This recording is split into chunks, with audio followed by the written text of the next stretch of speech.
Olá, povo de Deus, domingo 16 de abril de 2023, é domingo da oitava da Páscoa. A nossa reflexão de hoje é a partir de Atos 2, 42, 47, 1 Pedro 1, 3, 9, João 20, 19, 31. Antes de comentar o nosso texto de hoje, gostaria de partilhar com vocês uma proposta de organização dos Evangelhos e Atos dos Apóstolos que, penso eu, favoreceria a compreensão dos livros. Começaria com Marcos, o evangelho mais antigo e que responde à pergunta: quem é Jesus? Depois viria Mateus, que é o evangelho chamado eclesiástico, pois preocupa-se em apresentar bem a comunidade. Em seguida viria Lucas, o evangelho da missão. Unido ao terceiro evangelho, colocaria Atos dos Apóstolos para dar uma unidade à obra de Lucas. Por fim, viria João, o evangelho que nos leva a aprofundar a mística da adesão e seguimento a Jesus. Sendo assim, Atos dos Apóstolos nos apresenta a continuidade da missão de Jesus por meio dos seus apóstolos. Hoje, nosso texto vem no seguinte contexto: depois de descrever a vinda do Espírito Santo sobre os discípulos reunidos no cenáculo e de apresentar, por meio de um discurso posto na boca de Pedro, um resumo do testemunho dado pelos primeiros discípulos sobre Jesus, Lucas mostra o resultado da pregação dos apóstolos.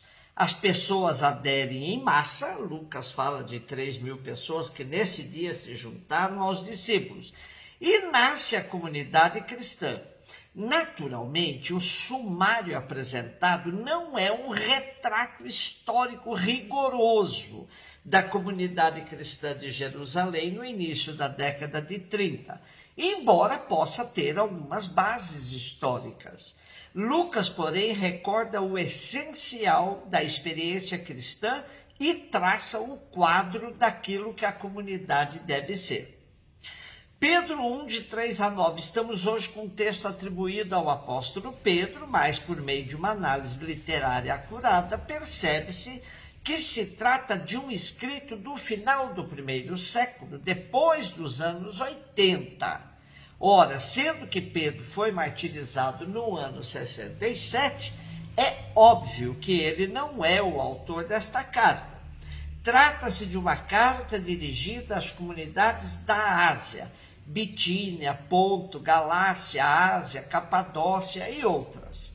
Os seus destinatários são as comunidades cristãs que vivem em zonas rurais da Ásia Menor. A maioria desses cristãos são pastores ou camponeses que cultivam as propriedades das classes dominantes. Também há nestas comunidades pequenos proprietários que vivem em aldeias às margens das grandes cidades. De qualquer forma, trata-se de gente que vive no meio rural, economicamente débil, vulnerável a um ambiente que começa a manifestar alguma hostilidade para com o cristianismo. O autor da carta conhece as provações que esses cristãos sofrem todos os dias. Exorta-os, no entanto, a manterem-se fiéis à sua fé, apesar das dificuldades.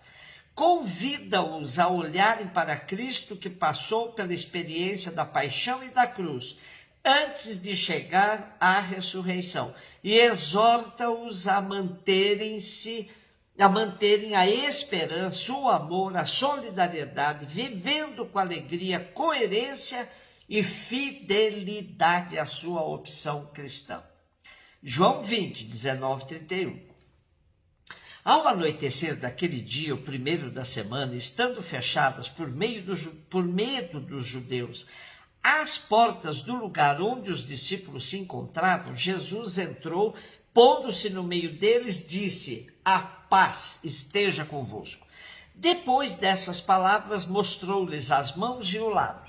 Então os discípulos se alegraram por verem o Senhor. Novamente Jesus disse: a paz esteja convosco. Como o Pai me enviou, também eu vos envio. E depois de ter dito isso, soprou sobre eles e disse: recebei o Espírito Santo. A quem perdoardes os pecados, eles lhes serão perdoados. A quem os não perdoardes, eles lhes serão retidos. Tomé, chamado Dídimo, que era um dos 12, não estava com eles quando Jesus veio. Os outros discípulos contaram-lhe depois: vimos o Senhor. Mas Tomé disse-lhes: se eu não vir a marca dos pregos em suas mãos, se eu não puser o dedo nas marcas dos pregos e não puser a mão no seu lado, não acreditarei. 8 dias depois, encontravam-se os discípulos novamente reunidos em casa, e Tomé estava com eles. Estando fechadas as portas, Jesus entrou, pôs-se no meio deles e disse: a paz esteja convosco. Depois disse a Tomé: põe o teu dedo aqui, olha as minhas mãos, estende a tua mão, coloca-a no meu lado, e não sejas incrédulo, mas fiel. Tomé respondeu: meu Senhor e meu Deus. Jesus lhe disse: acreditaste porque me viste? Bem-aventurados os que creram sem terem visto. Jesus realizou muitos outros sinais diante dos discípulos que não estão escritos neste livro, mas estes foram escritos para que acrediteis que Jesus é o Cristo, Filho de Deus, e para que, crendo, tenhais a vida em seu nome. Continuamos na segunda parte do quarto evangelho, onde nos é apresentada a comunidade da nova aliança. A indicação de que estamos no primeiro dia da semana faz outra vez referência ao tempo novo, a esse tempo que segue à morte e ressurreição de Jesus, ao tempo da nova criação. A comunidade criada a partir da ação de Jesus está reunida no cenáculo em Jerusalém. Está desamparada e insegura, cercada por um ambiente hostil. O medo vem do fato de não terem ainda feito a experiência de Cristo ressuscitado. É claro que o medo vem primeiro do fato do relacionamento deles com aquele que foi crucificado como bandido no meio de 2 ladrões. As portas trancadas servem também de testemunho da nova condição corporal de Jesus. O medo é vencido com a saudação da paz pascal e a dúvida e o desânimo com a identificação corporal. Jesus ressuscitado atravessa as barreiras internas e externas da pessoa humana. A cena sugere uma celebração eucarística, Dia do Senhor, presença de Jesus na comunidade, reconciliação pelo perdão, recordação da paixão, dom do Espírito. O Pentecostes de João se dá já no primeiro dia da semana, com o gesto de Jesus de soprar sobre eles o seu Espírito. Tal gesto recorda a criação e a ressurreição. É como a criação da humanidade nova, dotada do alento do Espírito, em virtude da ressurreição de Jesus. Nesta condição, eles estão aptos para a missão. A missão é ato soberano de Jesus. Como o Pai me enviou, eu também vos envio. Assim está garantida a continuidade da prática de Jesus por meio dos seus discípulos. Nosso episódio de hoje tem, na experiência de Tomé e na resposta de Jesus, o seu eixo. Tomé representa todos os incrédulos que pedem provas palpáveis. Os discípulos repetem a máxima de Maria: vimos o Senhor, que serve de confissão de fé. Porém, Tomé quer algo mais concreto, quer tocar no ressuscitado para crer. E sua experiência será feita em comunidade, não a sós com Jesus.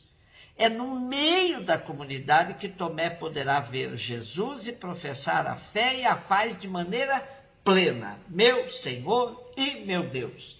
Trata-se do Adonai, título clássico do Deus da Aliança. A experiência de Tomé levou o teólogo tcheco Tomáš Halík a afirmar: Depois de ter visto na Índia, onde se encontra o túmulo do apóstolo Tomé, padroeiro do país, inúmeros rostos marcados pelo sofrimento que faz a experiência do ressuscitado, quem toca as feridas dos seus irmãos e irmãs na história. Tomás Halik descreve sua experiência de uma visita num orfanato da Índia com um realismo que nos sufoca e desinstala. Diz ele: nos berços que mais pareciam gaiolas para aves, as crianças abandonadas jaziam, suas barrigas inchadas pela fome, os delgados esqueletos cobertos de pele negra, muitas vezes inflamada. Nos corredores que pareciam intermináveis, seus olhos febris me encaravam de todos os lugares e estendiam as mãos para mim. No ar irrespirável, com todo aquele cheiro doentio e aquele choro, senti uma náusea mental, física e moral. Senti uma sensação sufocante de impotência e de amarga vergonha, aquela que se sente quando somos confrontados com os pobres e os miseráveis. Vergonha por ter uma pele saudável, estômago cheio e um teto sobre a cabeça. Daí ele conclui: tocar as feridas de nossos irmãos e irmãs é a prova mais segura de uma autêntica vida cristã, de uma experiência de ressurreição. Caso contrário, como Jesus diz no Evangelho, será inútil repetir: Senhor, Senhor. Um beijo no seu coração.